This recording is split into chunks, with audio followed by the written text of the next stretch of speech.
Herkese selam. Bu videomda böcekli orkidelerimin akıbeti ne oldu? Güneş orkidelerimi nasıl cayır cayır yaktı ve orkidelerde kök gelişimini destekleyip genel büyümeyi iyileştirecek bir gübreyi nasıl evdeki ürünlerle hazırladım ve orkidelerde çiçeklenmeyi sağlayan en önemli püf noktasından bahsettim.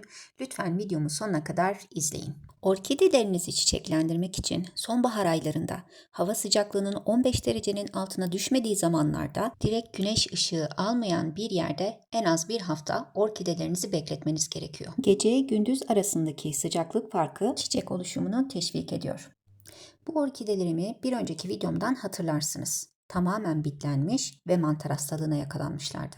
Bunlara da hava değişimi uyguladım. Ancak bu orkidem güneş yanığı oldu. Mantar, böcek, güneş yanığı derken maalesef tamamen öldü. Unlu bit böcekleri için uygulamış olduğum bir önceki videomdaki yöntem %100 işe yarıyor. Asla bir daha hiçbir böcekle karşılaşmadım. Çok uzun süre böceklere ve mantara maruz kalan iki orkidem halen daha yoğun bakımda.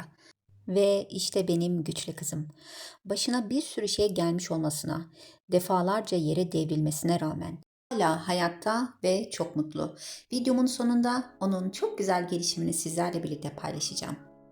4 orkidenin de kökleri çok zayıf ve yaprakları hasarlı. Gövdede görmüş olduğunuz bu siyahlıksa mantar. Orta yapraktaki bu siyahlanmaysa zedelenmeden kaynaklı kararma. Şimdi öyle bir gübre hazırlamalıyım ki kök gelişimini desteklemeli ve genel büyümeyi iyileştirmeli. İşte bu yüzden muz kabuğu gübresi hazırlıyorum. Temiz bir kavanozun içerisine 200 ml içme suyu koyuyorum. Bu gübreyi 2 aşamalı şekilde uygulayacağım. Lütfen videoyu sonuna kadar izlemeye devam edin. Ve yıkadığım bir muzun kabuğunu soyarak bu kavanozun içerisine yerleştiriyorum. Kapağını sıkıca kapatıyorum ve buzdolabında 24 saat bekletiyorum. Birinci yöntem. 24 saat buzdolabında beklettiğim muz kabuğu gübrem oda sıcaklığına geldikten sonra kullanıma hazır. Bir kaşık yardımıyla her bir orkideye 5-6 kaşık olacak şekilde gübreyi veriyorum. Gübreyi yaprak aralarına ve gövdeye dökmemeye özen gösteriyorum. Bu mantar hastalığını artırır. Muz kabuğu gübresi potasyum, fosfor gibi mineraller sağlayarak çiçeklenmeyi teşvik edecek ve en önemlisi kök gelişimini destekleyecek ve orkidenin genel sağlığını iyileştirecek. Muz kabukları çiçeklenmeyi destekleyen potasyum açısından zengindir. İkinci yöntem. Muz kabuğu gübresini bir bez ve tel süzgeç yardımıyla süzüyorum. Bu arada bu gübreyi diğer çiçeklerinize de uygulayabilirsiniz. Orkidelerinize 15 ila 30 gün aralığında dönüşümlü olarak verebilirsiniz. Bu muz kabuğu gübresiyle orkidemizin yapraklarına da bakım yapacağız. Süzdüğüm suyu ayrı bir kaba boşaltıyorum. Ve temiz koton bir bezle ya da herhangi temiz bir bezle orkidemin yapraklarını, yaprak aralarını, yaprak altlarını güzelce siliyorum. Yaprak temizliğini her hafta düzenli bir şekilde yaparsanız orkideleriniz çok daha sağlıklı ve güzel yapraklara sahip olurlar. Videomu buraya kadar izlediyseniz hemen ücretsiz şekilde kanalıma abone olmayı ve videomu beğenmeyi unutmayın. Tozlardan arınmış orkidenin yaprak gözenekleri açılır ve çok daha güzel şekilde fotosentez yapabilir. Ve gelelim mantarla mücadeleye. Bunun için toz tarçın kullanacağım. Toz tarçının antifungal özelliği var. Yani mantar önleyici.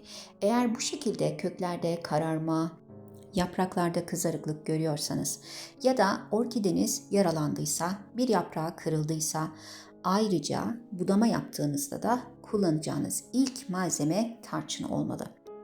Tarçını bu şekilde gövdeye ve yaprak aralarına serpiştiriyorum. Bu orkidem marketteyken o kadar uzun süre böceğe ve mantara maruz kalmış ki şu an videonun başında dediğim gibi yoğun bakımda. İşte bu da benim güçlü kızım. Bunun da gövdesinde siyahlıklar var ve ona da yine tarçın uyguluyorum. Özellikle hava değişimi için dışarıya çıkardığınız orkidelerinizi eve aldıktan sonra tarçın bakımı uygulayabilirsiniz. Çünkü dışarıdan orkidelerinize geçmiş herhangi bir böcek olabilir. Hava değişimi yaparken bulutlu hava sizi aldatmasın. Benim düştüğüm hataya düşmeyin. Güneş aniden çıkabilir ve maalesef orkideleriniz yanabilir. Güneş yanığı olunca orkidelerin tekrardan toparlayabilmesi gerçekten çok zor. Videomu buraya kadar izlediyseniz lütfen beğenmeyi ve ücretsiz şekilde kanalıma abone olmayı unutmayın. Bu videoyu yararlı bulduysanız sevdiklerinize, arkadaşlarınıza, çiçek severlere göndermeyi unutmayın. Ve karşınızda benim güçlü kızım. Tam 3 yerden tomurcuk verdi ve kökleri sağlıklı ve mutlu bir orkide. Orkidelerime uyguladığım diğer bakım videolarını YouTube kanalımda ücretsiz şekilde izleyebilirsiniz. Orkidem maalesef yere düşmüştü ve yaprak ucu kırılmıştı ve yaprak ortasında bir çatlama meydana gelmişti.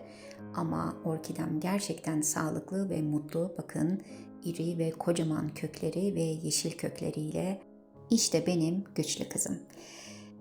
Bir sonraki videoda görüşmek üzere. Kendinize iyi bakın. Lütfen kanalıma abone olmayı unutmayın. Hoşça kalın.